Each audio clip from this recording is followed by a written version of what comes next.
معكم عميد فريق شباب نعيمة وزيتي كوك. شكرا على الحضور.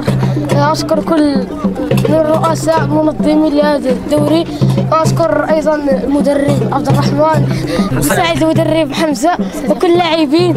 أنا سميتي أنس بوعود، حارس مرمى لشباب أغشيين. وأشكر هذا الجمعية اللي نظمت لنا هذا الدوري، كنشكروها بزاف، وكنشكروا المدرب اللي ساهموا في هذا الشيء. كما جرت العادة في كل نسخة أننا نوزع بعض الهدايا الرمزية على أبناء منطقة أهرمل وحتى الضيوف.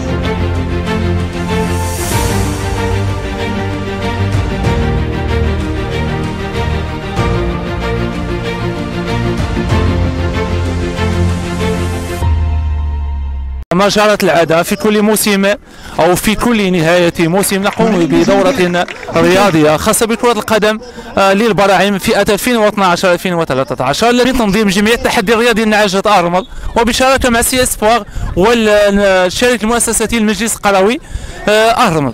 هذه النسخة التي تكون الثالثة من نوعها بعد نسخ ماضية ناجحة ولله الحمد.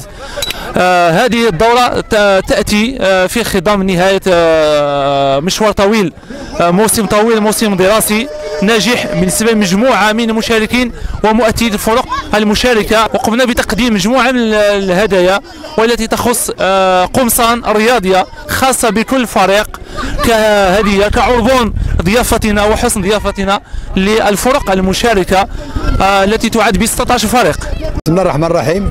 نيتو علي الحسين رئيس جمعية أهل الرمل.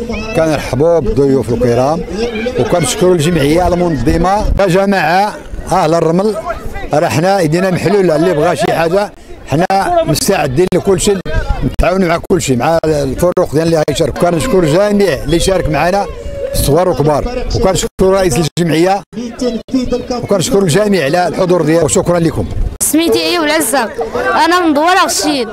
تنظيم ما شاء الله تنظيم زوين، إن شاء الله نقدروا ندار الكاس. شكرا للناس اللي مشاركين ومعاونين في الدوري. كبيرة لفريق شباب نعيمة بالاتصال الكبير في